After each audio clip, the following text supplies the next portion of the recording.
Tu sais, t'as beau avoir la plus belle saison de ta vie, quand tu fais le bilan 5-10 ans plus tard, si tu perds au premier tour, ça n'a pas bien fonctionné. Ouais. Nicolas Ehlers, malgré son nombre de points, ce n'est pas un joueur top 6. On dirait que Toronto est mal pris. Ils ne peuvent pas ne pas le prendre.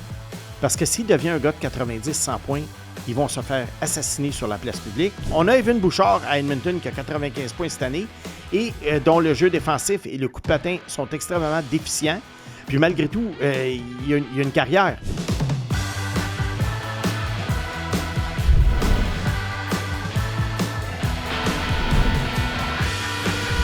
Saison 1, épisode 35. Simon Snegg-Boisvert, bonjour. Salut Mathias. Papag! Hey les boys! Comment vas-tu? Ça va super bien, vous autres? Mais dis-moi, là, 5 semaines déjà? Elle a eu 5 semaines hier. Est-ce que, je suis très curieux, parce que moi, ça fait longtemps, hein, ça fait 22 et 20 ans. Est-ce que tu t'attendais à ça ou c'est différent? Ben, je pense que c'est complètement différent. On peut pas s'attendre à vivre ça. Ouais. Tu sais, ça fait quand même, tu sais, avec toute la grossesse, ça fait 10 mois qu'on y pense, qu'on se dit ça va arriver, tout ça. Mais il n'y a jamais rien qui nous prépare à... L'intensité, c'est peut-être pas le bon mot, mais c'est quand même des émotions extrêmement vives, extrêmement intenses, qui nous recentrent, qui nous ground, là, à défaut d'avoir un meilleur terme, avec la vie en général. C'est une expérience extraordinaire, puis... Vraiment, je le conseille à tout le monde qui peuvent avoir des enfants ou qui ont envie d'avoir des enfants, comme n'hésitez pas à sauter, attendez pas.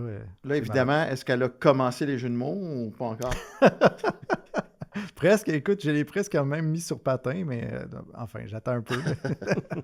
Alors, vas-y, mon beau Pag. J'aimerais vous dire que l'épisode d'aujourd'hui est une présentation de Mise au jeu plus, qui est notre partenaire présentateur, qui vous rappelle de jouer responsablement. Vous dire que la ronde 3, ça se vit au Casino de Montréal. En fait, les casinos de Montréal organisent toutes que des soirées pour visionner les matchs du Canadien de Montréal en série. Il y a des DJ, il y a de l'animation, il y a des prix à gagner, jusqu'à 4 000 $ en lot. Alors, ça vaut vraiment la peine. Et finalement, merci à Chlorophylle d'avoir habillé l'équipe de Chaos Sport avec ses manteaux de haute performance. Et je m'en voudrais de ne pas remercier Antoine Brunet qui a fait tout un travail en remplacement. Merci beaucoup, Antoine. C'était à l'écoute. Chapeau pour ton travail. Il est à l'écoute et c'est très chic de ta part aussi. Il s'en est passé des choses en ton absence. Le Canadien dans le corridor. Mais... Je vais juste te le rappeler au cas où tu étais avec ta fille dans tes bras et que tu n'as pas suivi l'actualité. Ouais, je le taquine parce qu'on s'est texté régulièrement les trois. Corridor, puis Simon, il m'est arrivé qu'un sujet en or. Écoute, j'étais dans mon lazy boy, j'ai rien eu à faire cette semaine. Puis Simon va nous rappeler un peu les équipes qui ont atteint le Corridor dans les... en fait, on a commencé dans les... Ça devait être les 6 dernières années, puis on va un peu plus loin. Puis l'exercice va nous permettre de dire, est-ce que le Corridor du Canadien à cette étape-ci est significatif pour la suite? Parce que nous, tu le sais, on est toujours dans... Ouais. L'avenir. Toujours. Fait que Simon, commence donc avec tes premiers constats. Bien, on sait que dans certaines périodes de 5 à 10 ans, dans l'histoire du hockey moderne, il y a quand même toujours eu, même avec l'expansion, il y a quand même toujours eu des équipes qui ont été, si on peut dire, abonnées au Corridor, plus ou moins, pendant quelques années. Tu sais, on se rappelle, mettons, il y a 25 ans, il y avait les Red Wings et Colorado qui étaient tout le temps là. Après ça, il y a eu les Blackhawks, les Kings, les Penguins. Ensuite, il y a Tampa qui a été souvent là. Et là, dans les dernières années, j'ai compilé ça. Les Golden Knights de Vegas ont été là 3 fois. Les Hurricanes de la Caroline ont été là 3 fois. Tout comme les Oilers d'Edmonton. Tout comme les Stars de Dallas. Et comme les Panthers de la Floride. Il y a des abonnés. Ça ne laisse pas beaucoup de place aux autres. Il y a le Canadien qui était là 2 fois. Et à part ça, on a eu Tampa en 2021. C'est 2022, excuse. Ils ont été là 2 fois, eux autres aussi. Les Rangers 2 fois. Fait que c'est 2 fois ou 3 fois en général, si tu remarques. À part peut-être les Islanders en 2021. J'ai été surpris parce que j'ai regardé de mon côté quand tu m'as dit que tu allais avoir ça comme sujet. Écoute, dans les 6 dernières années, il y a juste 10 équipes sur 32 qui ont atteint le Corridor. Le tiers. Ben, c'est ça, parce que mon filleul de 16 ans, il suit quand même le hockey depuis quelques années, mais il ne suit pas ça depuis 20 ans, évidemment. Puis hier soir, sa première réaction, quand il a vu la victoire de Vegas, puis on présume qu'ils vont éliminer Colorado, mais bon, au moment où on enregistre, c'est 3-0. Il dit ça fait drôle. Il dit il va y avoir une finale où tu n'auras ni Edmonton, ni Floride, ni Colorado. Tu sais? Fait que pour lui, c'est ça qui se rappelle. Puis dans l'histoire du hockey, ça a pas mal toujours été comme ça. Mais moi, ce qui m'intéressait dans ce qu'on a fait, j'ai essayé de voir ces équipes-là, au moment où elles atteignaient le corridor pour la première fois, ou à peu près, à quoi ressemblaient-elles en termes d'évolution dans la construction d'équipes? Est-ce que c'était des jeunes équipes? Est-ce que c'était des vieilles équipes? Ou un peu entre les deux? Ou des feux de paille. Ou des feux de paille. Ça, c'est très important, les feux de paille, parce que le sport professionnel est rempli d'équipes qui atteignent le corridor sur une année. On voit ça dans la NFL très souvent et qui, souvent, 2 ans plus tard, se retrouvent quasiment à queue. Et au Québec, les gens ne veulent pas que le Canadien soit un feu de paille. Exactement. Alors, on va essayer de voir on va essayer de voir quelles sont les probabilités suite à ce qui s'est passé peut-être dans les 15-20 dernières années. Oui. Fait que là, j'ai nommé des équipes tout à l'heure, Rangers, Tampa, Caroline, Floride. En général, moi, dans les 6 dernières années, c'était toutes des équipes aguerries. Si tu inclus le Canadien 2021, oui, Suzuki et Caulfield étaient jeunes, mais il reste quand même que la défensive, Carey Price, c'était aguerri. C'était pas ce qu'on peut appeler la jeune équipe qu'elle est aujourd'hui. Vegas, on sait comment ils ont été formés. Caroline, équipe de vétérans. Edmonton, la première fois que Connor McDavid a atteint le corridor, il avait 24 ans. Mais Draisaitl lui en avait déjà 26. Puis le reste de l'équipe en général, à part peut-être Bouchard, était quand même plus vieille. Oui. Donc, je peux pas vraiment inclure les Oilers comme étant une jeune équipe. C'était pas une vieille équipe, mais c'était pas une super jeune équipe. Mais ça m'amène à... Dallas avait des jeunes aussi, mais Dallas avait aussi un gros groupe de vétérans. Mais ça m'amène juste cette réflexion amusante-là que s'il n'y avait pas eu cette reconstruction-là quand même réussie jusqu'à maintenant, 2021 aurait pu être Puis il y avait la pandémie. Canadien, jusqu'à nouvel ordre, on pensait que c'était un gros feu de paille. Là. Bien, en fait, ça en a été un, puisqu'en 2022, ils ont fini dernier. C'est ça. C'était l'exemple que je te donnais tout à l'heure qu'on voit parfois dans d'autres sports. Le Canadien avait piqué toute une débarque, mais ils étaient quand même 18e au classement général cette année-là. Donc, c'était, sans être prévisible, qu'ils tombent 32e. On pouvait se douter que c'était pas le début d'une dynastie. Puis tu perdais ton plus gros morceau en Carey Price. En plus, c'est ça. Alors, et chez Weber. Et chez Weber, c'est ça. Fait que là, j'ai dit, je vais remonter un petit peu dans le temps, puis je vais essayer de trouver quelles étaient les jeunes équipes qui ont atteint le corridor et qu'est-ce qui est arrivé à ces équipes-là. Ben oui. Puis on a déjà des réponses. Alors, je remonte en 2008. Les Penguins de Pittsburgh étaient une très jeune équipe. Sidney Crosby, Evgeny Malkin, Christopher Letang, Fleury, très jeune joueur à l'époque. Je pense que Crosby avait 21 ans. Ils se sont rendus en finale, d'ailleurs, et ils ont perdu contre Détroit. L'année d'après, ils gagnent la coupe. Donc, pas de feu de paille. Non. Blackhawks et 2 autres coupes par la suite. Ben oui. Les Blackhawks de Chicago, 2009, Jonathan Toews et Patrick Kane avaient 21 ans seulement. Duncan Keith, Brent Seabrook et compagnie étaient très jeunes. 24-25. Oui, puis il y en avait d'autres, des joueurs de soutien. Dave Bolin, tu sais, je veux dire, il y avait beaucoup de jeunes joueurs. Et 2009, ils atteignent le carré d'as. Byfuglien avait été repêché 2003. Ouais. Il n'était pas vieux. OK. Il n'était pas vieux. Il était peut-être dans le groupe d'âge de Suzuki aujourd'hui. OK. Ouais. Et Chicago gagne la Coupe en 2010. Alors, à date... Ils ont gagné d'autres coupes. Et ils ont gagné 2 autres coupes, eux autres aussi. Jusqu'à maintenant, ça va bien pour le Canadien. Après ça, moi, mes recherches m'ont amené en 2015. Le Lightning de Tampa Bay, qui a atteint la finale, avec un très jeune Andrei Vasilevski, mais qui avait 21 ans, mais il n'a joué que 4 matchs en série. Même chose pour Jonathan Drouin, qui avait 20 ans, mais qui a joué, je pense, 6 matchs en série cette année-là. Donc, on ne peut pas vraiment les inclure.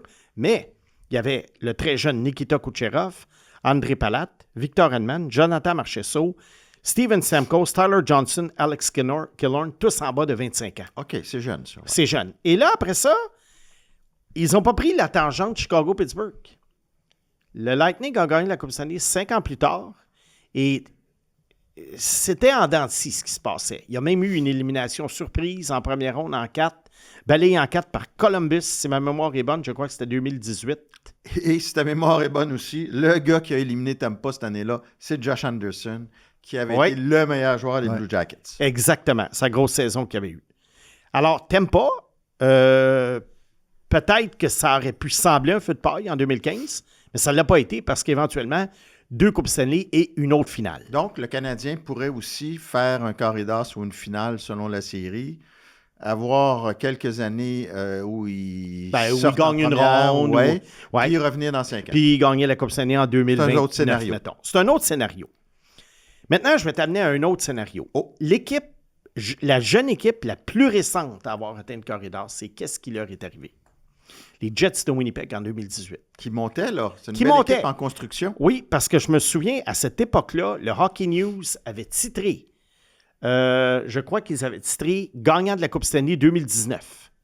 Et ils avaient fait ça, je pense, 2 ou 3 ans auparavant. On voyait vraiment les Jets ils voyaient vraiment les Jets dans leur soupe. Et j'avoue, moi aussi, je voyais les Jets dans ma soupe. Je vais vous faire une petite nomenclature. Et il y a encore beaucoup de joueurs qui sont encore dans la Ligue nationale, évidemment, mais avec les Jets. Patrick Laine avait 19 ans, 44 buts. Tu sais, ça part bien, là. Ah ouais. Kyle Connor, 31 buts, 21 ans. Kyle Connor, qui est encore un pilier des Jets. Jack Roslovic, 20 ans. Quand même bien joué cette année. Il a 15 buts, je pense, à Edmonton. Nick Ehlers, qu'on voit actuellement avec les Hurricanes de la Caroline. Bon, un joueur un peu unidimensionnel, mais qui fait des points, qui a son utilité. On l'a vu l'autre soir, qui a été blessé beaucoup. Défenseur Josh Morrissey, qui est encore là, 22 ans. Andrew Kopp, 23 ans, qui est un excellent joueur de soutien. Jacob Trouba, 23 ans. Qu'on voyait plus gros à l'époque. Qu'on voyait plus gros à l'époque. Mark Scheifele, 24 ans, qui a connu une très, très bonne saison. Et on avait 2 bons joueurs de soutien de 24 ans, Joel Armia et Adam Lowry. Et le gardien de but, Connor Lebock, 24 ans. Là, moi, quand j'ai regardé cette équipe-là, puis j'avais mes souvenirs de l'époque, mais je me dis, wow, comment ça se fait que c'est pas allé plus loin? C'est parce que c'était le début d'une grande aventure. Ben, c'était le début d'une grande aventure. Par curiosité, est-ce que tu aimais mieux ce noyau-là que celui du Canadien actuellement? J'aime mieux celui du Canadien. Il y a plus de profondeur en défense. Il y a plus de profondeur en défense. Il y a plus de profondeur devant les buts. Bon, tu vas me dire que tu as juste besoin d'un gardien de but, mais on ne sait jamais. Sais-tu quoi? Je ne suis pas sûr qu'il y avait beaucoup d'autres choses qui s'en venaient à Winnipeg. Voilà. C'est là où je m'en allais. Ben, avec le Canadien, je te dirais que ce que Winnipeg avait peut-être d'un peu plus fort, tu sais, Kopp, Armia, Lowry, ça, c'était peut-être un peu plus... Tu sais, on parle de papier sablé. Ouais. Ça, c'était vraiment très solide. Je pense que de ce côté-là, ils sont supérieurs aux Canadiens. Mais Laine, Connor, nonobstant ce qui est arrivé à Laine, là, on pense au Laine de 19 ans. Moi, je me remets dans le contexte. Laine, Connor, Scheifele, puis Ehlers, je préfère les jeunes attaquants du Canadien. Quoique, c'était très fort, mais je préfère ceux du Canadien. Puis en défense, comme tu dis, il y avait plus de profondeur. Morrissey, Trouba, c'est très bien. Les Canadiens ont peut-être un petit peu plus de profondeur. Puis Lane Hudson, évidemment, est supérieur à Josh Morrissey. Qu'est-ce qui est arrivé? Bien, la première chose, Mathias, qui est arrivé, c'est que du côté repêchage, étant donné qu'on terminait plus haut au classement, bien, le pipeline a un petit peu arrêté. Ben, c'est ce qui va arriver avec le Canadien, mais le Canadien a eu le temps d'avancer. C'est que le Canadien en a encore. Oui. Avec Hage Zarovski, entre autres. Après ça, il y a Randbacker qu'on attend. Il y a Jacob Fowler. Je ne sais pas si on peut le considérer comme un membre à part entière de l'équipe, mais pour moi, c'est un espoir encore. C'est quand même encore un espoir. Puis après ça, il y a des gars comme Pickford, on ne sait jamais, mais dans le pire des cas, ça peut être considéré comme une très bonne monnaie d'échange. Alors, si je retourne, mettons, aux Jets de Winnipeg de l'époque, je m'en vais sur la liste de repêchage des Jets de Winnipeg, et là, on va peut-être avoir une raison. Puis moi, j'ai vu 2 raisons, ou peut-être 3, mais on va commencer par le repêchage. J'en ai vu 3. La première chose, c'est que les Jets, à ce moment-là, ils ont quand même gardé généralement leur premier choix. Mais là, c'était des premiers choix qui étaient un petit peu plus loin. Il n'y avait pas Byfuglien aussi? Oui, il y avait Byfuglien, mais il était plus vieux. Mais quand même là, il était là. Ouais. Il était là. Moi, je suis allé avec les moins de 25 ans, mais l'équipe était quand même bien... tu sais, l'équipe frappait à la porte. Parce que le départ de Byfuglien a quand même fait mal. Là. Il avait tombé d'un coup. Là. En effet. Fait que je regarde, tu sais, en 2019, on a le 20e choix. C'est quand même pas si mal, le 20e choix. Ville Nola, Ben, Vinny Nola, il n'a jamais vraiment percé. Joueur de défense, on peut dire dans les deux sens de la patinoire là, à cette époque-là, mais il n'a jamais vraiment percé. 2020, moi, un choix que j'avais aimé beaucoup au 10e rang, Cole Perfetti. Cole Perfetti, je pense que c'est un bon joueur, mais il n'est peut-être pas aussi bon que j'aurais cru qu'il deviendrait. À 10, là, c'est un bon spot. À 10, c'est un bon spot. Cole Perfetti, c'est quand même bien. Ensuite, en 2021, on repêche Chaz Lucius. Un autre marqueur de petite taille, mais lui, blessure plus loin, là. Oui, 18e. Quand même. Blessure qui a mis fin à sa carrière, malheureusement, donc on n'aura jamais la réponse. En 2022, on a 2 choix de première ronde. On choisit Rutger McGroarty, qui n'a pas voulu jouer à Winnipeg, qu'on a échangé à Pittsburgh, en retour de Brandon Yeager. Brandon Yeager qui n'a rien fait qui vaille cette année dans la Ligue américaine. Et au 30e rang, Brad Lambert. Ouais. Les fidèles auditeurs connaissent mon opinion de Brad Sauf que Lambert. là, tu sais, de 2018 à 2022, c'est pas tant les mauvais choix au repêchage que de dire il faut que tu progresses avec le noyau qu'il y a là. Oui, là. ça, je suis d'accord avec toi. Mais j'essaie d'identifier plusieurs raisons qui font en sorte qu'à un moment donné, ça n'a pas redécollé. Oui. Ça n'a pas décollé parce que... Puis pourquoi j'ai parlé seulement des choix de première ronde? Parce qu'il ne s'est pas passé grand-chose dans les rondes ultérieures non plus. Puis normalement, quand on parle de choix de 2018, 2019, 2020, ces gars-là devraient être dans la Ligue nationale. Paul Maurice, était-tu déjà là? Pardon? Paul Maurice, était-tu déjà là en 2018? Oui, il était là, Oui. Paul Maurice. Mais, oui. Il y a eu une longue carrière à Winnipeg. Je pense qu'il y a eu d'extraordinaires saisons régulières, mais excuse-moi l'expression, ont choqué en série. Parce que les Jets ont été bons pendant de nombreuses années. Leur gardon, il doit avoir beaucoup de saisons de 100 points, là. Hellebuck n'a jamais été bon en série. T'sais. En plus. Ça, c'est vrai. Bon point. Ça, c'est vrai. On est expert des gardiens revenu. Bien, regarde, Mathias, tu vois, en 2019, l'équipe a quand même un peu régressé là, avec 99 points et on a perdu en première ronde contre les Blues, qui sont les éventuels gagnants de la Coupe Stanley.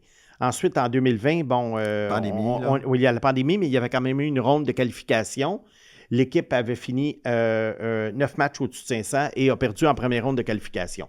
En 2021, une autre année de pandémie, avec des divisions un peu différentes, ils avaient gagné. Ils avaient éliminé les Oilers en 4. Et perdu contre le Canadien. Et perdu contre le Canadien en 4, avec une saison régulière correcte, mais sans plus. En 2022, on ne fait pas les séries avec 89 points. En 2023, on perd en première ronde contre les Golden Knights, mais on était remonté à 95 points. En 2024, 110 points. Mais là... Ça, c'est l'anomalie. Oui, finalement. 52 victoires, 24 défaites. Mais on perd en première ronde contre l'Avalanche en 5 matchs. Okay. Et l'an dernier, trophée du président, 118 points. On gagne la première ronde de peine et de misère contre les Blues en 7, mais on perd contre Dallas en 6. Et cette année, ils ne font pas les séries. Ben, puis, tu vois, avec le Canadien, ils finissent 3e de leur section, atteignent le carré d'as. Tu sais, t'as beau avoir la plus belle saison de ta vie, quand tu fais le bilan 5-10 ans plus tard, si tu perds au premier tour, ça n'a pas bien fonctionné. Ouais. En effet, c'est parce que le trophée du président, je pense qu'il est très oublié à Winnipeg en ce moment. Est-ce que c'est Hellebuck ou il y a des mauvaises décisions regarde, aussi? Je vais continuer. Oui. À un moment donné, ce qui arrive, c'est que, puis ça, je l'ai toujours dit, un coup que tu as trouvé tes joueurs d'impact, ou la grande majorité de tes joueurs d'impact, il faut que tu continues à amener de l'eau au moulin. Puis le repêchage, oui, c'est une façon, mais le repêchage, quand une équipe est déjà prête, c'est pas un gars de 18 ans qui va venir faire la différence. Alors à ce moment-là, soit il faut que tu fasses des transactions ou que tu signes des agents libres. Les agents libres, je suis plutôt tiède vis-à-vis ça, mais des fois, des petites signatures qui paraissent pas, tu sais, des fois, le 1er juillet, là, qui est bien caché, des fois, ça peut t'aider dans ton personnel de soutien, mais c'est surtout les échanges qui doivent être faits. Et je sais qu'à Winnipeg, il y a beaucoup d'agents libres qui ne veulent pas y aller. Ça, je sais tout ça. Ça n'a pas aidé. Jacob Trouba qui voulait sortir de là. Bon, OK, ça n'a pas aidé. Mais Kevin Cheveldayoff, il a fait un peu un Ron Francis de lui-même, dans le sens que il s'est assis sur ce noyau-là et il n'a pas beaucoup bougé. Puis à un moment donné, il faut que tu brasses la cage. Je sais comment il a échangé Patrick Laine, mais tu sais, parce que Patrick Laine était vraiment sur un déclin, il voulait partir. Ouais. C'est ça, mais il n'a pas vraiment fait d'échange stratégique. Et ce que j'entends par un échange stratégique, c'est à un moment donné échanger à partir d'une position de force pour aller combler une faiblesse ou carrément... pour Vilardi. Oui, Ça, c'est correct. Mais il n'y en a pas eu assez de ça. Puis à un moment donné, oui, j'aime qu'un noyau reste ensemble pendant longtemps, mais j'aime ça à un moment donné, un petit brassage de cage. Des fois, tu dis, je vais échanger un gars, peut-être que je vois comme tel. Je le vois, mettons, peut-être comme un marqueur, mais j'ai un autre marqueur, mais j'ai un trou, mettons, à défenseur numéro 2. Tu sais, il n'y a pas eu rien de ça. par exemple. Oui, qu'on a perdu. Bien, Oui, ça aurait été un exemple. Parce que Nicolas Ehlers, c'est un gars que le coach, et ça continue à être l'idée en Caroline, là, il est bien protégé, il est bien caché par le coach. Nicolas Ehlers, malgré son nombre de points, ce n'est pas un joueur top 6. C'est un joueur que si tu le mets dans le top 6, tu risques d'être dans le trouble plus que ce qu'il va t'apporter. Alors, peut-être que ça, c'est un gars, à un moment donné, qui aurait pu, grâce à ses stats, être un bon appât pour aller chercher, renforcer la défense. J'ai trouvé que la défense de Winnipeg, comme tu disais tout à l'heure, manquait de profondeur. Donc, dans ta boule de cristal, c'est pas un danger qui menace nécessairement le Canadien. Tu ne vois pas une situation parallèle. Un, parce que le noyau est meilleur que celui des Jets. Et deux, parce qu'il y a une relève encore qui s'en vient. Non. Cependant, regarde, tu vois, il y a eu 3 scénarios, comme tu peux voir. Il y a eu le Chicago-Pittsburgh qui gagne tout de suite, donc ça signifierait que le Canadien gagne l'an prochain. Il y a eu le scénario Tampa qui signifierait que le Canadien gagne peut-être en 2030. Et il y a le scénario Winnipeg qui fait que le Canadien a une bonne équipe, mais bien des éliminations en première ronde, des fois deuxième ronde, un trophée du président, mais on se retrouverait, mettons, en 2034 et il n'y aurait toujours pas de coupe. Bon, maintenant, est-ce que la coupe est garantie à Montréal? Regarde, elle est garantie à nulle part. Ben non. Il y a 32 équipes et le problème, c'est qu'à un moment donné, tu peux, puis les Sharks de San Jose ont fait face énormément à ça durant leur période où ils étaient bons, là, des années 2010. Il y en avait toujours une de meilleure qu'eux. Alors, dans l'ensemble, si tu regardes, mettons, peut-être de 2005 à 2020 ou à peu près, les Sharks ont peut-être été la meilleure équipe de la Ligue nationale. Mais ils ont juste une finale. Parce qu'il y avait toujours dans leurs pattes les Kings, les Red Wings, les Blackhawks. Fait que ça, il faut faire attention à ça parce que le Canadien ne joue pas dans une bulle. Cependant, je pense qu'ils sont en meilleure position que les Jets de Winnipeg. Puis, je comparerais ça peut-être, je ne sais pas. Moi, je les ai longtemps comparés aux Blackhawks de Chicago. Et on a fait des émissions là-dessus. C'est vrai. Est-ce que ça veut dire qu'ils vont gagner l'an prochain? Non. Je ne sais pas. Moi, à la base, je t'avais souvent parlé finale en 2028. Ouais. Regarde, au moment où on enregistre, ils sont à 3 parties de la finale. Ça va peut-être arriver cette année. Mais si ça arrive, je sais, mais je présume que la direction du Canadien sait très bien qu'il y a quand même encore des brèches à combler au sein de la Ligue, même s'ils font la finale. Parce que il reste quand même que Dobèche, à date, il est comment dirais-je, il serait le candidat du Canadien au trophée Conn Smythe si le Canadien gagnait la Coupe. Écoute, moi je me demande, le plus grand choc si le Canadien atteint la finale, est-ce que c'est de voir le Canadien atteindre la finale ou voir le Canadien atteindre la finale avec Jake Evans comme son numéro 2? Moi, j'ai jamais été choqué de ça. On le sait, ça. On le sait, elle est bonne. Mais pensez-vous, là, par rapport à ce que vous avez raconté comme question, comme discussion, est-ce que le Canadien va être plus porté à attendre un développement d'un Age ou d'un Zarovski? Souvent, vous mentionnez que Zarovski ne sera pas au centre. Ou est-ce qu'on va miser sur l'expérience pour... c'est une bonne question. Ouais. Mais ça dépend de ce qui s'offre à toi. Tu sais, Kent Hughes n'a jamais forcé les choses. Non, jamais. S'il n'y a pas un centre numéro 2 à son goût, il ne va pas pousser la note. Ils vont chercher à s'améliorer, mais ils ne le feront pas. Pas faire un échange juste pour dire qu'on fait un échange. En fait, ils vont faire comme Martin Saint-Louis le suggère tellement souvent, laisse la game venir à toi. C'est intéressant, ça. Moi, j'aurais pensé qu'on aurait forcé. Ben, c'est l'erreur de beaucoup d'équipes quand tu forces. Ouais. C'est ça. Mais à date, je pense que Hughes Gorton nous ont montré qu'ils ne le faisaient pas. Exact. On a peut-être mis le pied sur l'accélérateur un petit peu l'année passée avec Dobson. Mais Dobson était un joueur de 25 ans. Dobson n'était pas un joueur de 29 ans. De 24 ans en plus. 24. Au moment où il venait d'avoir 25. Il venait d'avoir 25, okay. Oui. Est-ce qu'on a le temps? On est à 24 minutes. Est-ce qu'on fait tout de suite, on parle tout de suite de l'Avalanche ou on le garde dans ta liberté? Non, mais tantôt, on a parlé de Dobèche, qui était le joueur le plus utile à son équipe. Vous pensez qu'il se situe où, à peu près, dans le classement de mise au jeu plus pour le joueur le plus utile à son équipe? Bien, regarde, je pense que moi, je présume que lorsque les cotes sont établies, on y va selon les probabilités que l'équipe va gagner la Coupe. En ce moment, est-ce que le Canadien est favori pour gagner la Coupe? Non. Alors, je présume que peut-être que Vegas, avec leur avance de 3-0 contre Colorado, prendre une plonge, c'est normal. Les joueurs de l'Avalanche ont pris tous une plonge, alors que les joueurs du Canadien, plus ils gagnent, plus ça va monter. Alors, Dobèche, moi, je te dirais qu'il doit être à peu près... Il doit être le numéro 1 du Canadien, suivi d'Hudson, mais il doit avoir des joueurs de Vegas avant lui. Alors, on rappelle d'ailleurs qu'on est en 1h30 en ce moment du match numéro 3 lundi soir. Voilà, c'est 1-1 dans la série. On n'a aucune idée de ce qui va se passer. Et Vegas mène 3-0 contre Colorado. Ouais. Au moment d'enregistrer, donc, je vous dresse une petite liste là, pour qu'on soit sur la même page. Il prévoit que Mitch Marner est lui qui a le plus de chances. Puis dans les joueurs du Canadien, c'est Dobèche qui est devant Lane Hudson, mais comme loin devant Lane Hudson pour remporter le Conn Smythe.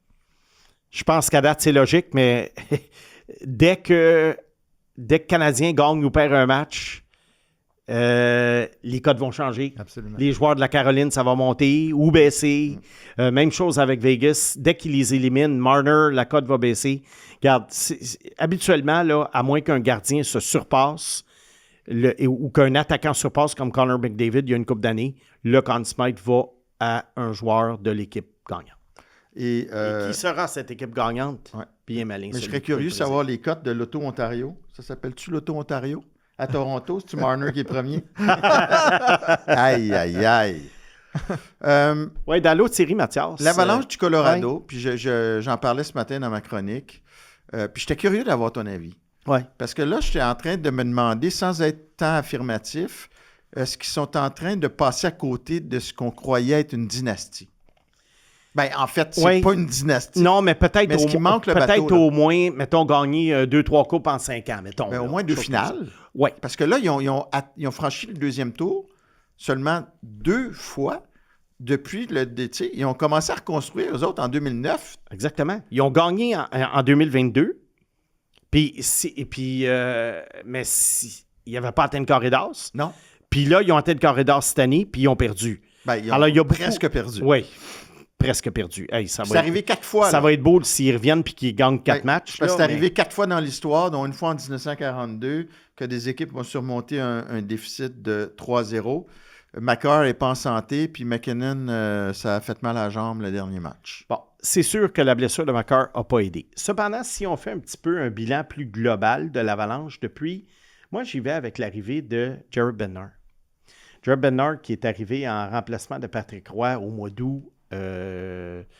Et puis, je ne sais pas à ce moment-là 2016. Je ne sais pas si à ce moment-là, on pensait le garder très longtemps parce que c'était vraiment un remplacement d'urgence. On était allé chercher, il était dans la filiale de Columbus. Au mois d'août. Au mois d'août. Et l'adjoint au directeur gérant, McFarland, qui est aujourd'hui le directeur gérant, avait travaillé à Columbus. Donc, j'imagine qu'on est allé chercher quelqu'un qu'on connaissait. On avait un trou à combler. Mais 10 ans plus tard, Jared Bednar est encore là. Et une des raisons pour lesquelles il est encore là, c'est que l'équipe a gagné la Coupe en 2022. Cependant, si je regarde leur performance en série, c'est une équipe qui, normalement, aurait dû gagner plus que ça. Et je pense que si l'Avalanche se fait éliminer rapidement par Vegas, son poste va être en danger parce que cette année, on avait vraiment pacté l'équipe. Mais oui. Pacté. Là, on a hypothéqué l'avenir. On n'a pas de choix de première ronde avant des milliards d'années. Et puis, le noyau est vieillissant. Écoute, je vais te poser une question pour le fun, là. C'est qui le dernier grand gardien numéro 1 de l'Avalanche du Colorado? Bien, il y a Varlamov qui a eu des bonnes saisons, mais avant ça, on peut dire que c'est Patrick Roy. Oui, Varlamov, ça fait longtemps. Regarde, on a gagné la Coupe avec Darcy Kemper, puis on s'est dit, on peut répéter la même formule avec Blackwood et Wedgwood. Avec des goalers. Oui. Bien, l'idée, c'est que Wedgwood, c'est quand même un réserviste de carrière qui a eu une bonne saison. Mais est-ce qu'il y a eu une bonne saison à cause de l'équipe devant lui ou est-ce qu'il y a eu une bonne saison parce qu'il est un grand gardien? Je pense que poser la question, c'est y répondre. Ils ont pris un risque. Regarde, avec le plafond salarial, tu es obligé de prendre. Tu vas avoir des trous. Et eux ont décidé que le moins pire trou, c'était devant les buts parce qu'on s'est dit, ben écoute, ces deux gars-là peuvent faire le travail. Blackwood, il a quand même eu des bons moments dans sa carrière au New Jersey et à San Jose. On a quand même payé un choix de deuxième ronde pour aller le chercher à San Jose. N'oublie pas qu'on a remplacé les 2 gardiens qu'on avait il y a 2 ans. Oui. On les a échangés les 2 pour les remplacer par Blackwood et Wedgwood. Oui. Fait que c'est quand même... je sais qu'à un moment donné, toi, tu avais une théorie sur les gardiens que c'était pas si important. Ce que je disais, moi, Mathias, c'est que c'était pas important d'avoir un gros nom. Mais ça te prend un gardien qui fait le travail. Darcy Kemper, il y a 4 ans, il l'a fait. C'était pas un gros nom, mais il l'a fait. Puis là, ils l'ont laissé aller Oui. pour le remplacer par... écoute, je me rappelle même plus du nom, là. Il n'est même plus dans la Ligue nationale, je pense. Oui, Suisse? Frank Sauce. Hein? Frank Sauce. Frank Oui, Francous. Oui, c'est ça. Oui. Wow. Oui. Je sais, Pavel Francouz, oui. Mais, regarde, une autre chose aussi au Colorado, on n'a pas beaucoup développé de jeunes joueurs. Tu as besoin de développer des jeunes joueurs. Je sais qu'ils repêchaient loin, je sais tout ça, mais on n'a pas développé beaucoup de jeunes joueurs. On a laissé aller, exemple, un gars comme AJ Greer. Pourquoi on a laissé aller AJ Greer? C'est un gars qui a beaucoup contribué au Owen Panthers de la Byram, ça a Floride. été un mauvais échange. Ça a été un très mauvais échange pour Casey Middlestat.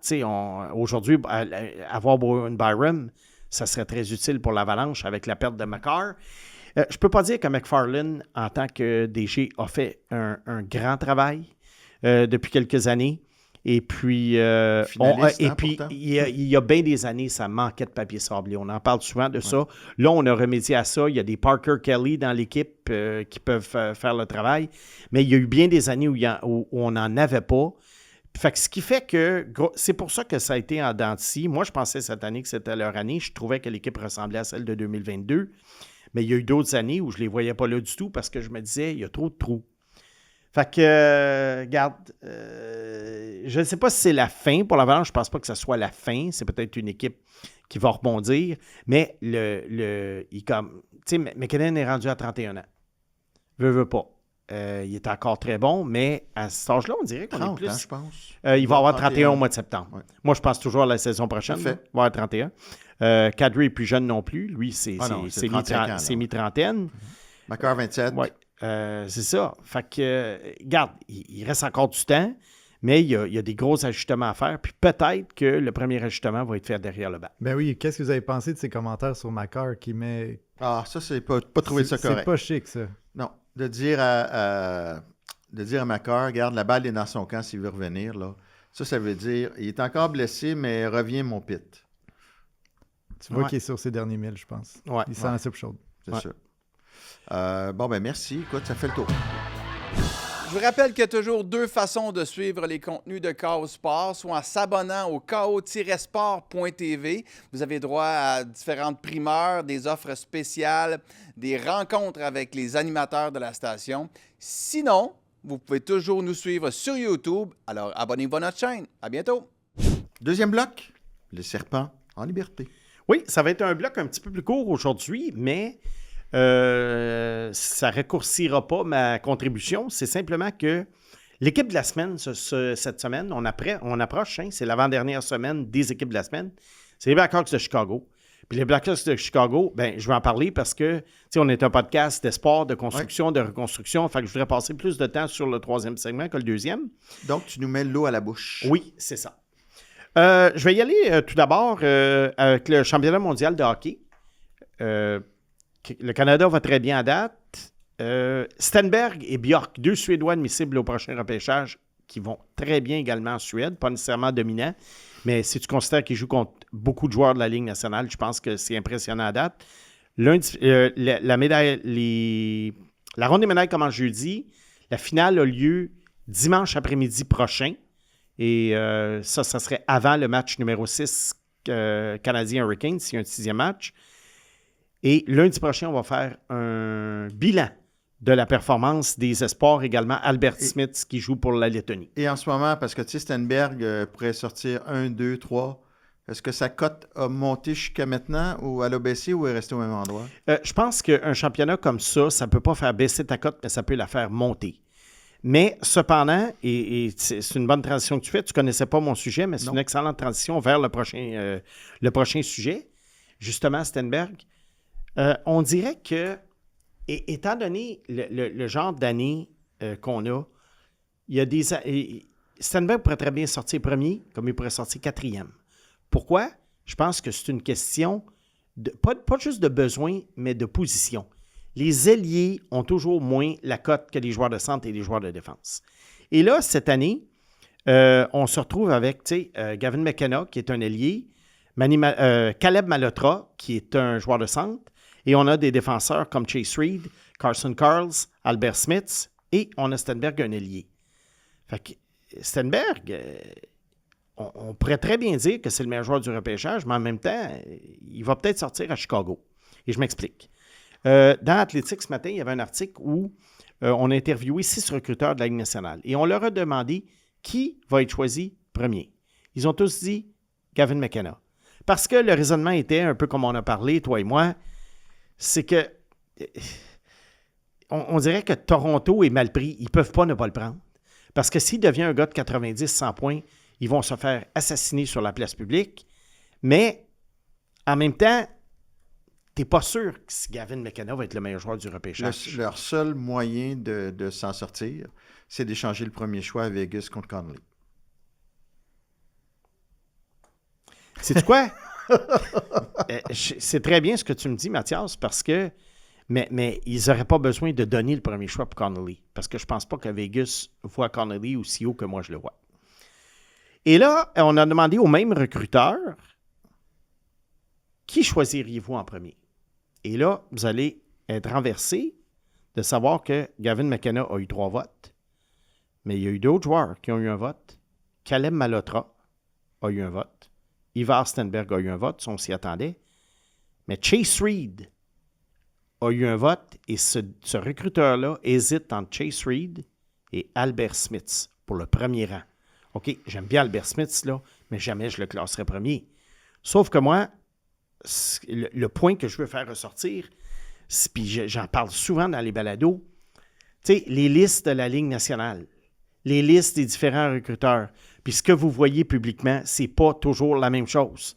Puis je sais que si un recruteur public, si on peut appeler ça comme ça, arrivait avec Albert Smith au premier rang, on le traiterait de tous les noms. Ouais. Ça commence à ressembler à 2022, là. Ça commence à ressembler à 2022. C'est une bonne comparaison que tu fais, Mathias. Et en ce moment, l'ordre qui est prédit là, par les recruteurs, c'est McKenna 1, Chase Reed 2 à San Jose parce qu'ils ont besoin plus d'un défenseur que d'un ailier. Et on voit Malotra à Vancouver parce que c'est un joueur de centre. Et on voit Stenberg à Chicago et que son père est là-bas dans la filiale. Et Stenberg numéro 4 à Chicago. Je pense que les partisans des Blackhawks seraient ravis d'avoir Stenberg dans l'équipe. On va en parler tout à l'heure. Fait que voilà. On fait tout le temps des liens un peu... il y a tout le temps des surprises, là. Malotra, c'est trop facile de le mettre à Vancouver parce que son père est là. Non, c'est plutôt le besoin d'un joueur de centre. Ouais, mais... Je pense que c'est ça. Puis toi, Simon, comment tu les classes, les 4? Ça, j'aime bien que tu me dises ça parce que mon top 20 plus mes coups de cœur vont sortir, excusez-moi, le lundi Ridge Run. Alors, dans 2 semaines, je sors mon top 20. Mais c'est pas ton top 20 qui nous intéresse, c'est le choix 31. Oui, mais ce qui est important, Mathias, c'est que le choix 31 soit dans mon top 20. Oublie jamais que le choix 34 l'an passé était dans mon top 20. Alex Zarovski. Top 16. Oui, en effet, Alex Zarovski, je l'avais 17e. Puis, oublie pas que j'avais Pickford dans mes cartes cachées. Puis bon, alors c'est pas vraiment... J'ai pas besoin de faire un top 31. Peut-être que le choix va être dans le top 20. De toute façon, le Canadien ne repêchera pas au premier tour. Ils vont aller changer le choix. Ouais. Ensuite, la Coupe Mémorial. On a déjà 3 matchs de jouer. En ce moment, ça se déroule pas mal comme prévu. Kitchener et Everett sont dominants. Ils ont gagné chacun leur match. Landon Dupont, absolument, répond aux attentes. Chicoutimi a gagné en prolongation contre Kelowna. Alors, ça leur garantit au moins un match de bris d'égalité. Et si Kelowna perd son 3e match, ça leur garantit la demi-finale. J'ai été déçu d'ailleurs parce que le Pag, il dit j'ai failli apporter mon chandail des Sags, lui qui est originaire de Chicoutimi. J'ai dit t'aurais dû, garde, si moi j'ai un hoodie du meilleur club de la MLS en ce moment, tu peux bien avoir un chandail des Sags. La semaine prochaine, en l'honneur de leur championnat. Absolument. La semaine prochaine également, la Coupe Mémorial qui a lieu dimanche soir, elle s'en fait là, des trucs dimanche prochain de hockey. La finale a lieu dimanche prochain. Et lundi, on va récapituler tout ça. Espoir de la semaine, espoir du passé. J'ai choisi un joueur selon des sujets de conversation qu'on a eu beaucoup dans les derniers mois. Les fameux défenseurs offensifs de moins de 6 pieds et qui, dans certains cas, ne sont pas très intéressés par le jeu défensif ou pas très bons défensivement. Alors, l'espoir de la semaine, c'est un joueur qui joue encore, mais qui joue en Russie depuis bientôt 7 ans. Il a quitté la Ligue nationale il y a 7 ans. C'est Ryan Murphy. Ryan Murphy a été le premier choix des Hurricanes de la Caroline en 2011. Pas 7e, genre? Il était, je crois, 12e. 12? Oui, et pour... 12, c'est haut pour un petit défenseur. Oui, mais tu vas voir pourquoi il a été choisi quand même assez haut. Ça, c'est l'année 2011. Ah, je me mélange avec Skinner, 7.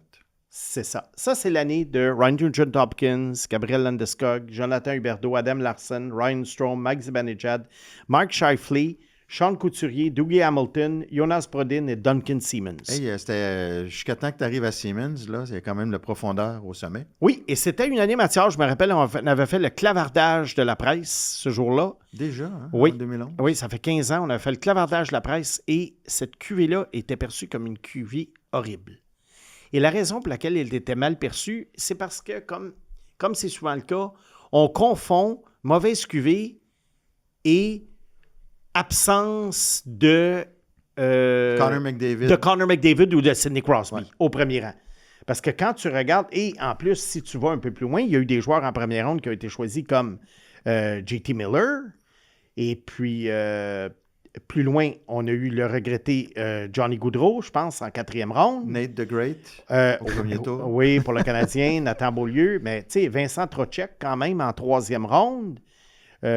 Bon, j'ai mentionné Johnny Gaudreau ensuite. Un certain Nikita Kucherov en fin de 2e. Un certain Nikita Kucherov en fin de 2e.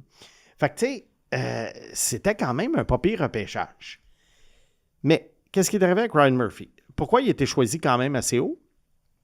Mesurait combien? Il mesure combien pour le fun? Bah, moi, c'est un gars que j'ai toujours vu à peu près à 5 pieds 10. C'est un gars d'à peu près 5 pieds 10, 175, 180. Avec des rondelles dans ses souliers. Là. Non, mais regarde, c'était un défenseur de moins de 6 pieds. Mais ce qui arrivait avec Ryan Murphy, tu pouvais donner un argument en faveur de le repêcher top 5, puis tu pouvais donner un argument en faveur de ne pas le repêcher du tout. OK?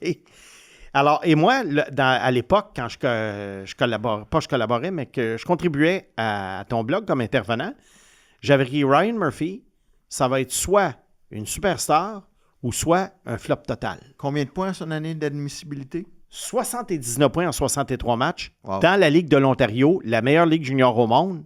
À 17-18 ans. À 17 ans. À 17 ans. Et Ryan Murphy, qu'est-ce qui le caractérisait à l'époque? C'était un gars qui prenait la rondelle en arrière de son filet et la transportait de l'autre côté, qui faisait des traversées de la glace. En tout cas, je ne sais pas combien de fois il l'a fait dans cette saison-là.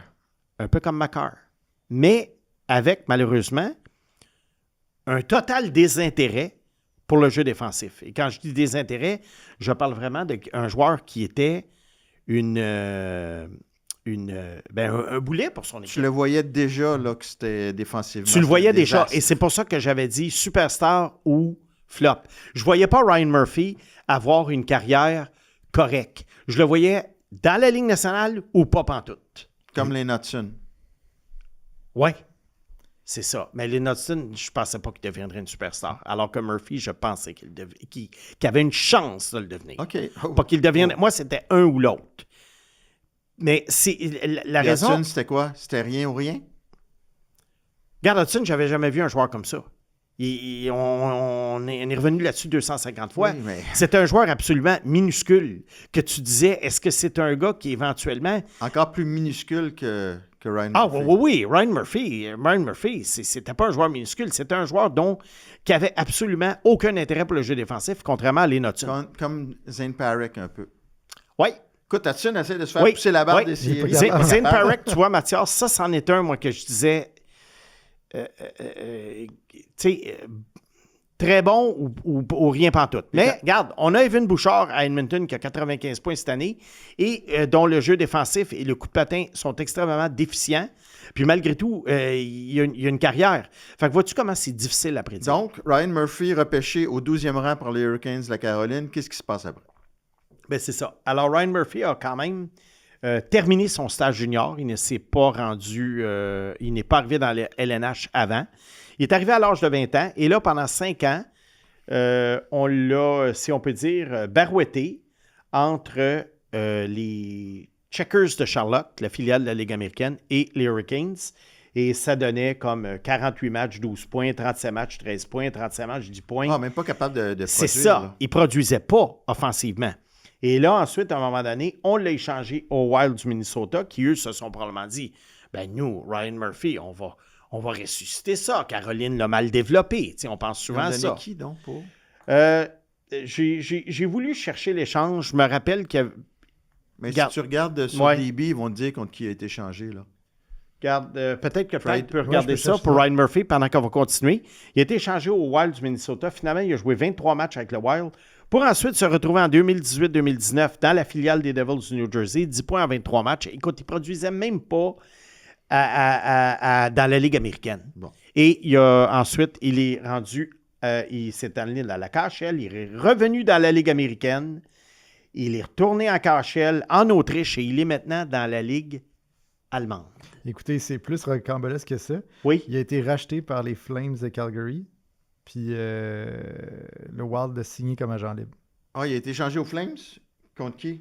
Je vais continuer à lire, je vous reviens là-dessus. OK, c'est ça. Fait que tu vois déjà... L'aurais-tu repêché, toi, dans le top 20?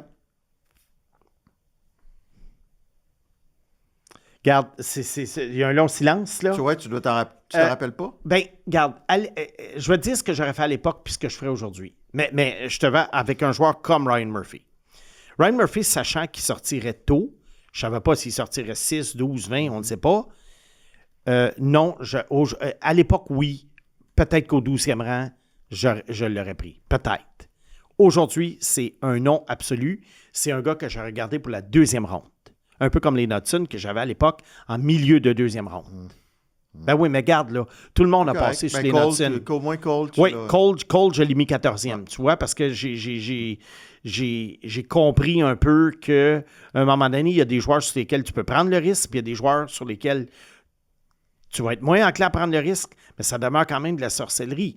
Entre, mettons, un Ryan Murphy puis un Cole Hudson, c'est quoi la différence? Bien, je te dirais que la différence, et c'est là où j'ai appris au fil des ans, c'est le désintérêt pour le jeu défensif. Mais encore là, Sean Gostisbehere, il est relativement désintéressé par le jeu défensif, mais il a quand même une carrière. Alors l'idée, c'est de savoir, un Ryan Murphy, là, il y a 3 possibilités. Ou bien non, il devient une star à la Quinn Hughes, Lane Hudson.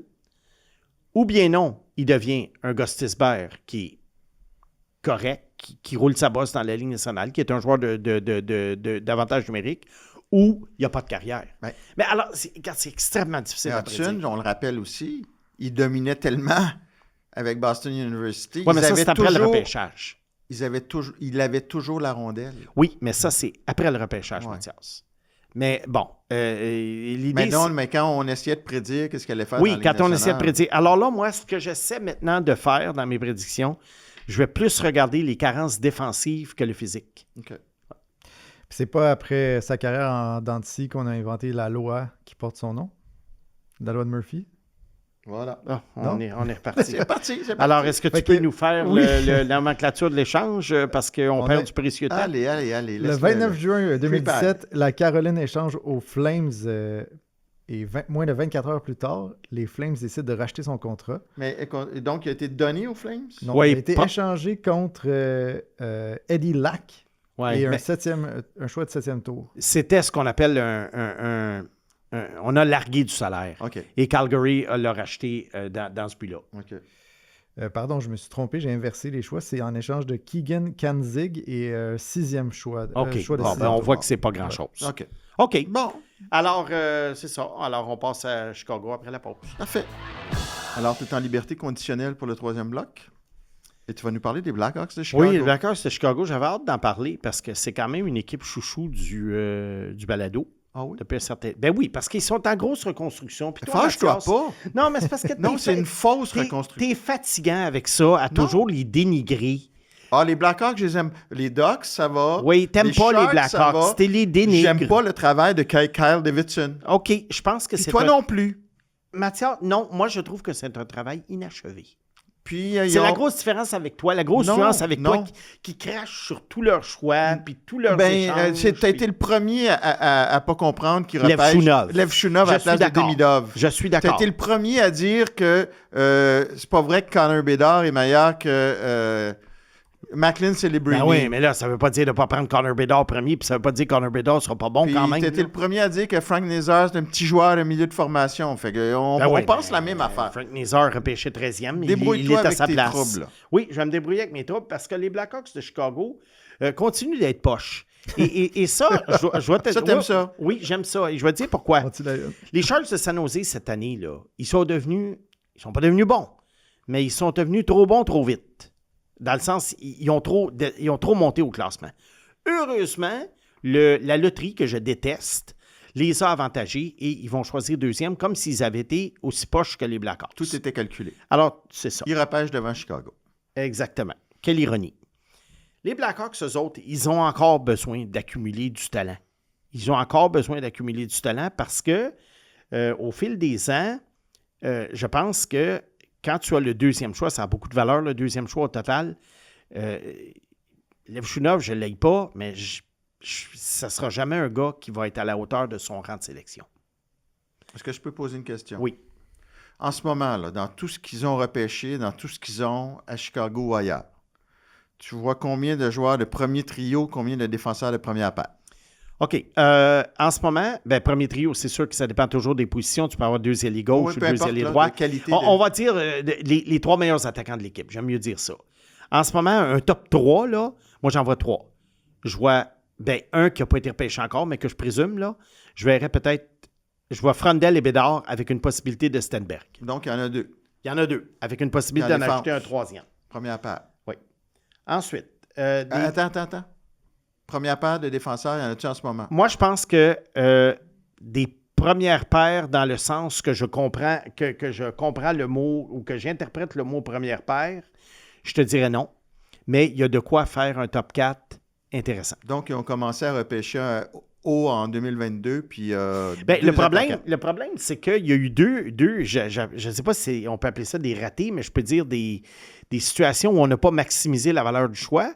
En 2022, on va chercher Kevin Korchinski à la défense au 7e rang. Kevin Korchinski ne sera jamais à la hauteur de son rang de sélection.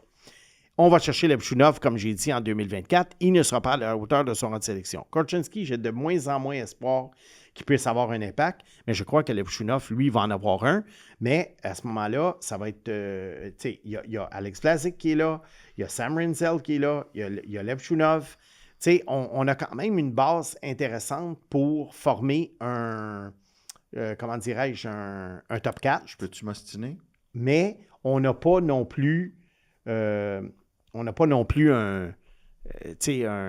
noyau de défenseurs comparable aux meilleures équipes. Mais à ce compte-là, ça n'osait non plus. Parce que, tu sais, moi, Rinzel, je l'aimais comme toi. Oui. Là, c'est la QV 2022. Oui. Puis, tu sais, il a passé l'hiver dans la Ligue américaine. Non, il est revenu à la fin, puis il a été quand même assez solide vers la fin. Alors, moi, je suis correct avec ça. Le gardien, il est bon. Mais oui, Spencer Knight. Oui, Spencer Knight est bon. Ça a été un excellent échange. On est allé chercher un Spencer Knight alors que sa valeur, on peut dire, était quand même à son plus bas. Et je pense qu'ils ont leur gardien. Je pense qu'ils ont un top 4 intéressant. La question est de savoir cette année, avec le 4e choix, si un gars comme Chase Reed, Albert Smith, Carson Cards est encore là, est-ce qu'on va peut-être choisir un gars comme ça? Parce qu'à l'attaque, on a beaucoup, je trouve, de joueurs de milieu de formation. Puis c'est ça qui me fatigue. On a eu beaucoup de choix de premier tour dans le top 20 et beaucoup de choix de deuxième tour, puis on n'a pas trouvé c'est les Oliver Moore, Oui, les Oliver Moore, les Ryan Green et compagnie, Sacha Boisvert. C'est sûr que on n'a pas... Oui, mais sauf qu'à un moment donné... Tu en trouves un dans la gang là, qui... Oui, mais encore là, c'est très, très, très, très tôt pour faire un bilan de ce côté-là. Moi, j'aime bien Nick Lardus aussi, qui a compté des buts quand il est monté. Tu sais, il y a quand même... Je peux pas faire le procès ou le bilan des Blackhawks de Chicago, surtout que les Blackhawks, contrairement aux Canadiens, ils ont fait table rase. Le Canadien n'a pas échangé Suzuki, Caulfield, Goulet en 2022. Les Blackhawks de Chicago, ils ont décidé de se débarrasser de DeBrincat, Kirby Dach, Brendan Eagles. Surtout. Oui, surtout qu'il était quand même jeune. On a acheté 2 choix de première ronde, mais tu sais, un des choix de première ronde, c'est Oliver Moore, si je ne m'abuse. Ouais. Tu sais, ça peut faire mal sur un moment donné. Eagle, là, Bon. je pense que Là- c'est justement ça. C'est Oliver Moore et Sacha Boisvert. Oui, c'est ça. Mais Eagle là, avec Bédard. mais là, il y a une carte frimée qui arrive. Roman Kanserov, un joueur dominant dans la KHL cette année. Est-ce qu'il va être le prochain Panarin ou le prochain Vadim Shipachev? Tu sais, Vadim Shipachev, en passant, qui il y a une dizaine d'années était le meilleur joueur de la KHL, est arrivé à Vegas, il a joué 3 matchs, il est reparti chez lui. Fait que tu sais, c'est ça. C'est trop incomplet en ce moment. Il y a des gars que j'aime bien. John Mustard, qui est à Providence en ce moment, qui joue avec Logan Sawyer, qui appartient aux Canadiens. Un autre joueur de milieu de formation. Mais à un moment donné, c'est bien si tu as de la profondeur. Mais il va falloir que Frondel, Bédard, Kanserov et si c'est Stenberg deviennent vraiment des tops. Anton Frondel, j'ai bien aimé ce que j'ai vu à date. Je J'ai l'aime. bien aimé ce que j'ai vu à date. Regarde, Chicago, c'est incomplet. Ils sont en retard parce qu'ils sont partis de loin. La semaine prochaine, on va parler des Sharks de San Jose. Mais les Sharks de San Jose, Mathias, du côté attaque, oui, ils ont les stars dont tu parles. Mais en défense, c'est bien moins avancé que les Blackhawks. À part Sam Dickinson, il n'y a pas grand-chose. Ouais, là, il va y avoir sûrement un qui s'en vient, puis il y a Moukama Doulin qui Oui, bouche qui un peut, trou. qui peut faire un numéro 5, mettons. Tu sais, mais les Sharks, là, c'est vraiment un choix. Bon, ils ont perdu Schaefer à cause de la loterie l'an dernier, mais ils ont quand même gagné un deuxième choix cette année qui va peut-être leur donner un Chase Reed. Alors, ça compense pas à 100%, mais ça aide. Fait que, tu sais, Chicago, San Jose, c'est des équipes qui avaient complètement démoli, alors que Anaheim et Montréal n'avaient pas nécessairement tout mis à terre. Ouais. Il y a ça, là. C'est correct. Fait qu'on attend un Chicago peu, a là. eu tellement de choix. Tellement de choix. Mais comme tu dis souvent, avec les choix de tes équipes préférées, tes joueurs préférés, tu dis toujours, il faut être patient. Je te parle il faut de, être patient. oui, mais je te parle de Alors San là, Jose, je te parle oui. d'Anaheim. Oui. Je crois plus en San Jose qu'en moi Chicago. moi aussi, je crois plus en Crie San Jose pas. que Chicago. Je fais juste dire, Mathias, qu'en ce moment, je ne suis pas prêt à porter un jugement sur Chicago et puis je te trouve sévère à une étape de leur reconstruction qui est encore, elle n'est plus embryonnaire, mais elle n'est quand même pas aussi avancée Non. que les équipes suspensionnées. J'ai des grands mots, là, embryonnaire, suspensionné. C'est fort. C'est Je ça. ne porte pas de jugement définitif, mais j'ai le goût de dire à Kyle Davidson, show me the money. Let's go, là. Faut... Mais tu vois, je ne sais pas, mais le feeling que j'ai, moi, quand on lit les commentaires, il n'y a pas de grogne encore à Chicago. Je pense qu'il y a encore beaucoup d'espoir. C'est sûr. Il y a encore beaucoup d'espoir. Puis Ouais. la pire chose qui aurait pu arriver à Chicago, c'est justement s'améliorer légèrement. Tu sais, il a signé un paquet d'agents libres vraiment en fin de carrière. Carl Davidson n'a rien fait pour améliorer l'équipe. La question est de savoir maintenant quand est-ce qu'il va passer à l'autre étape. Les Sharks de San Jose, on sait que dès cet été, ils vont commencer à peser sur l'accélérateur, comme le Canadien l'a fait l'an dernier avec les acquisitions Dobson, Bolduc et compagnie. Chicago, est-ce que ça va être l'été prochain? Peut-être l'été prochain, mais je crois que c'est la dernière année où il faut que Chicago finisse dans les 3-4 derniers. Là, il va falloir que ça commence à monter tranquillement. Ben voilà. Puis ce que je veux dire, je te dis pas qu'ils seront jamais bons. Ils vont finir par le devenir, mais ils ont gaspillé des occasions d'être meilleurs plus rapidement. Regarde, à un moment donné, il va falloir faire une analyse de tout ça, de leur choix, qui est-ce qu'ils ont laissé passer. Sauf que je ne peux pas le faire tout de suite, Mathias, parce que... Mais on a si un tu me déjà, dis- Demidov. Oui, ça c'est sûr. Mais il y a d'autres joueurs. Est-ce que tu vas me dire, au lieu de Oliver Moore, qui est-ce qu'il aurait pu prendre? T'sais, il est vraiment trop tôt pour ça. Puis j'ai toujours dit qu'un repêchage, c'était l'ensemble de l'œuvre. Tu peux te trouver un très bon joueur en deuxième ronde. La preuve, c'est que tu es tout le temps en train de dire que c'est pas grave que le Canadien ait pris Owen Beck puis Philippe Méchard. Ils ont eu les Knudsen au 62e rang. Alors, ce qui est bon pour Pitou c'est ça. est bon Fait que c'est pour qui- Minou. C'est qui leur Lee Knudsen? Ben, OK. Là, on parle d'une circonstance d'un joueur exceptionnel.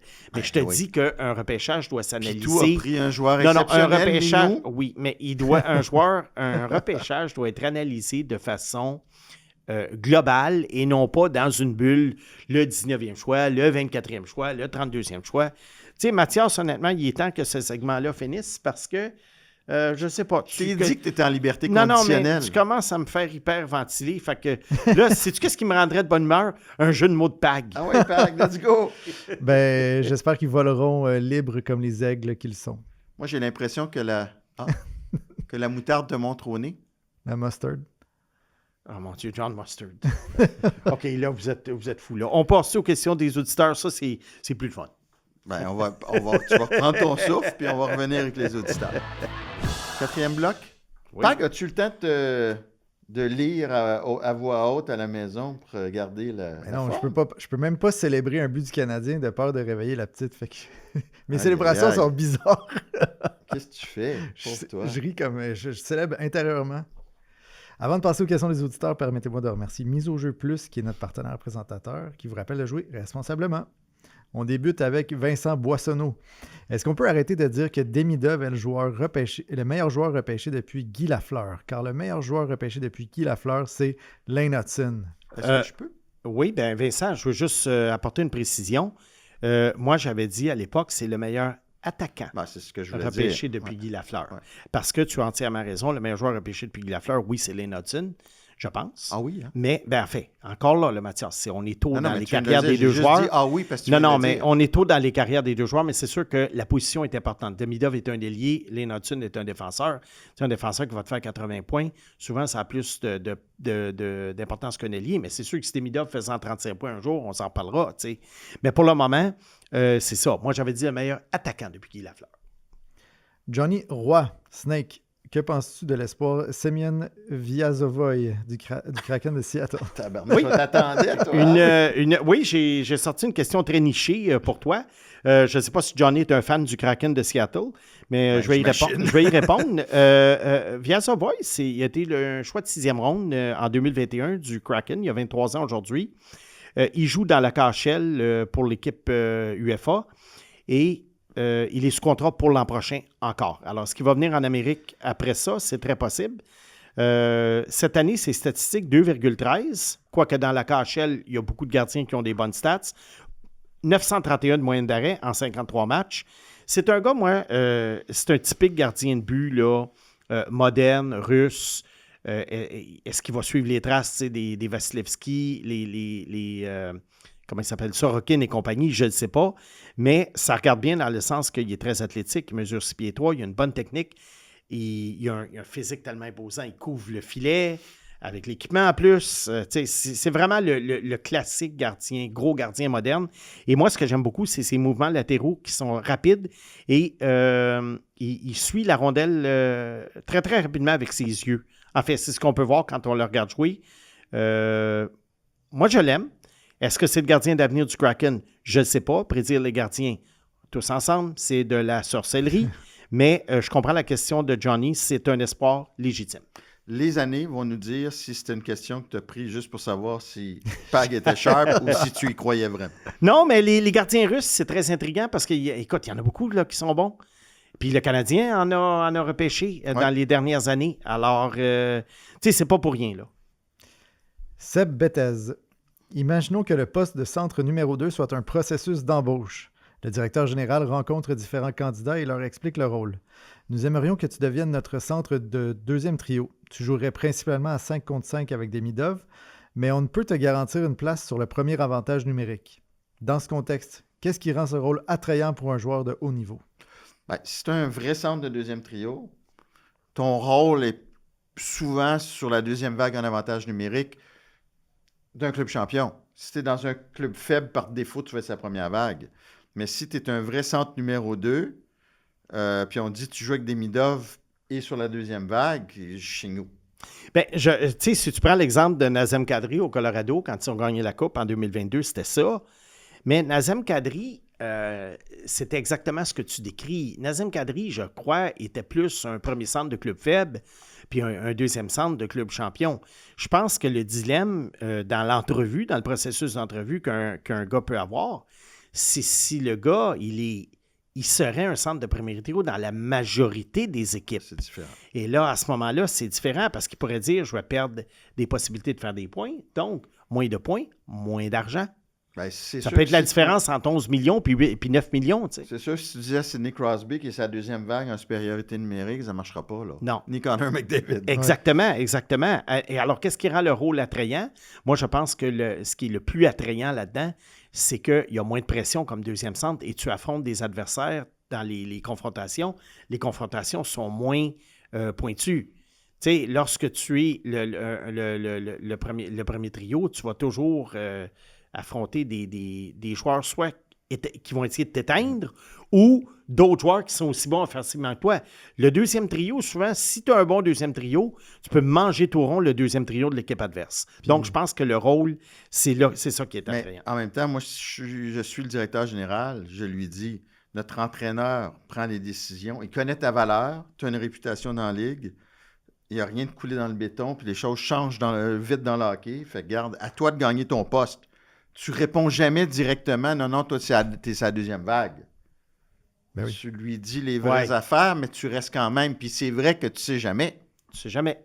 Puis est-ce que Martin Saint-Louis ne serait pas tenté de jouer 1 minute au lieu d'1 minute 30 secondes avec 2 bonnes unités? Ben, avec Hudson, c'est rare que ouais. tu as 10 super joueurs d'avantage numérique. Même les grandes équipes n'ont jamais eu 10 joueurs. Surtout pas avec le plafond. Non.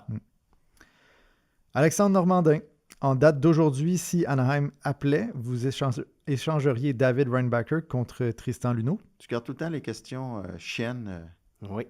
pour nos abonnés qui peuvent nous rejoindre sur le site de chaosport.tv, l'application Chaosport.